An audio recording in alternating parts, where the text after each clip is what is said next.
woodcraft, helping you make woodwork.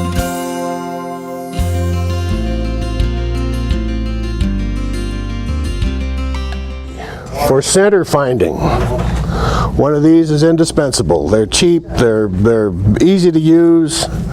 You put it on, say a round piece, doesn't have to be round, but anyway, make a mark on this straight edge here, turn it 90 degrees or whatever, make another edge, and where those two lines meet is the center. Thank you. If you're a turner, you mark that, see if this is fairly square. Mark it there, wherever those two lines meet, that's your center. A lot of times these things are kind of more of a trapezoid than a square, so I like to measure all four corners, and if the lines don't exactly meet in one point there, then I take a punch awl and just kind of make a hole right equidistant from everything where those lines sort of cross. It works well. Let's see. Thickness blocks. These can be used for setup, for blade height of any number of tools, routers, table saw. I suppose you could even use it on a jointer. But they come in different dimensions, and by adding or subtracting any one or the others, you can get darn near any dimension you want. They do come in a little longer length, which I think would be a little handier, although I was somewhat financially stressed when I bought these, and so this was about all I could get. Okay, squares. God, there's 100 of them. I showed you the framing square. These come in various sizes, indispensable, I think, around the shop. These, or they're 6 and 4 inch smaller cousins. They're just handy. Again, this tool is very important that you find and make square. A lot of these things are not. I've had some Stanleys, which I always thought was a fairly good brand, but they're not square. And if you're starting out making something that's not square, you're in trouble from the get-go. Find one that works. Fixed blade squares like so. I find the old ones usually work pretty darn well. Triangle, good for making things square. Good 45s here.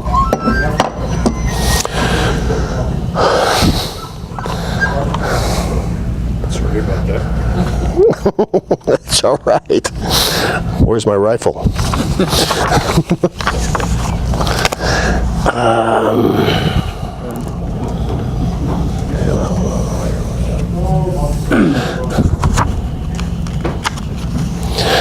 Okay.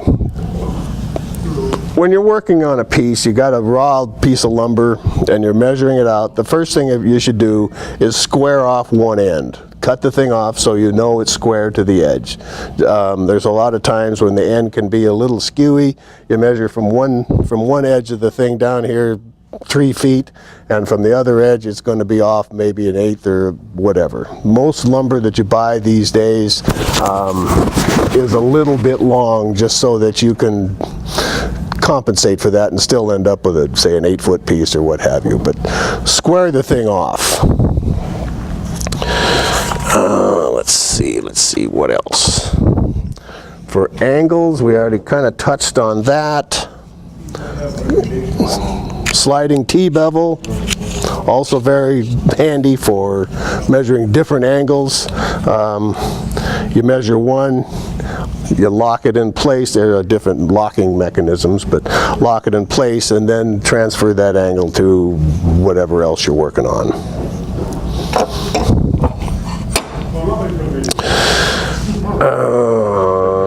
Okay. Thicknesses. You can use these calipers or micrometers, either analog or digital. They both work well. Since I've had this digital, I think I prefer it. It just, I don't know, it seems to be a bit more accurate, and there's a lot less confusion as to what line this is on. Is it here? It's just, it seems to be handier. I use the analog one a lot of times when I'm dimensioning lumber, just because it's quick and easy. You set the thing on there and it's good.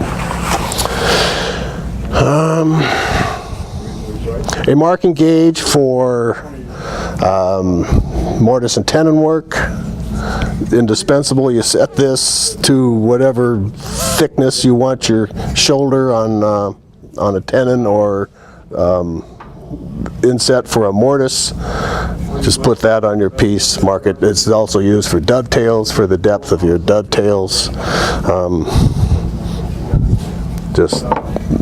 They're also indispensable. Veritas makes one. It's essentially the same thing.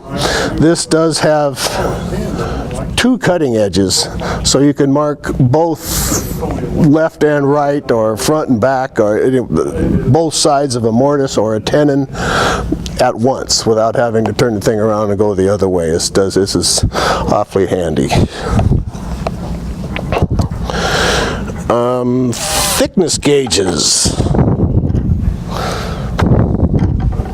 Something like this for an outside thickness, and something like this for getting inside. Used a lot in turning to determine the dimensions of the inside of what have you, or the outside of a spindle of anything you're working with.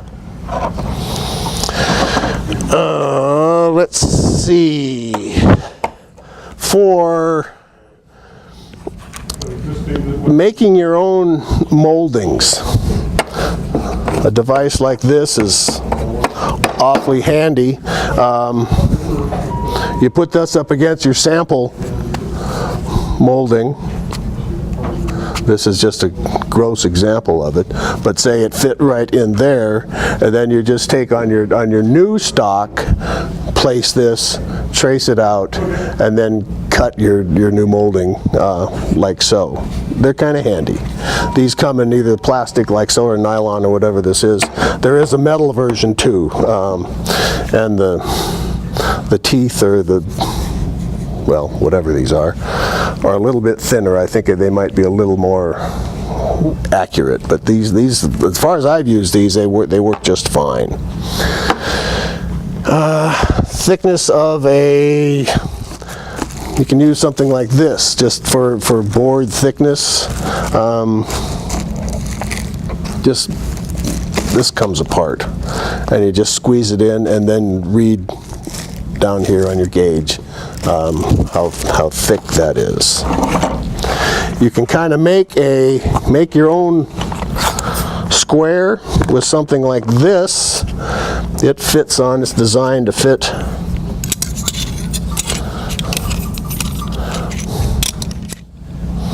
But there, kind of an impromptu square, good for measuring. You can set this to a certain distance, and then repeat that from here to here at will. You can find the center of a board with either this or this to closely set this so it closely approximates where center is going to be. Turn it over and make a mark. Make a mark both places. Ideally, it should be, both lines should coincide right there in the middle. If there's not, if there's a gap, then adjust this one way or the other so that it ends up right in the middle. Takes a little fiddling around, but it's a nice way, without using any kind of calculations, to find the middle of a board. I've got a board back here. If you're wanting to divide a round piece into certain number of pieces. I've got this set up for a round circle to be divided into 6 equal pieces. What you do is take your compass, you draw the circle. I'm not going to do that. You draw the circle, and then you take your compass point and you put it here and here and make a mark, and you're going to end up with an X down here, just for example. You take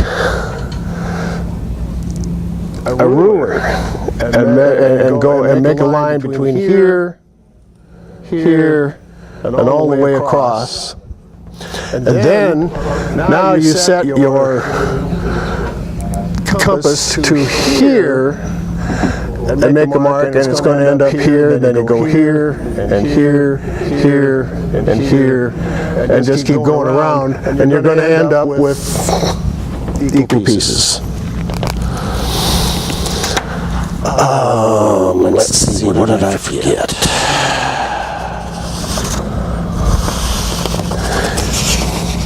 For getting rid of pencil marks on wood, I can either just use an eraser, or a lot of times I like to use just denatured alcohol. Will get rid of pencil marks without affecting the wood at all. It's also nice when you're marking wood, when you're jointing the wood, to indicate which side has been joined. You can just use a little. Well, you can just use anything as long as you're consistent again. Just use a little fish, or marking the ends of pieces. If you've got 4 legs, you want to keep in the same orientation. Block them all together like you like them. Just make a triangle on the end grain, and from then on you'll know that these legs are going to line back up and they're in the same orientation, so your right's still going to be the right, front, back, and the back. It's handy. Again, as long as you're consistent, that makes a huge difference. Little trick I read, if you want to line out a cut line on a dowel or a round piece, if it's larger than 3/4 inches, you can put that in the miter slot of your table saw or whatever you have. That's a 3/4 inch, but it'll sit right in there and hold it straight. And then take a pencil, laying it on its side on the flat of the table, and just line the thing straight down. It will give you a good parallel straight line from front to back on your round piece. It's fairly difficult to do that without something like that. I think I've covered about what I've got here. All right. Thank you for showing up. Thank you. Appreciate it.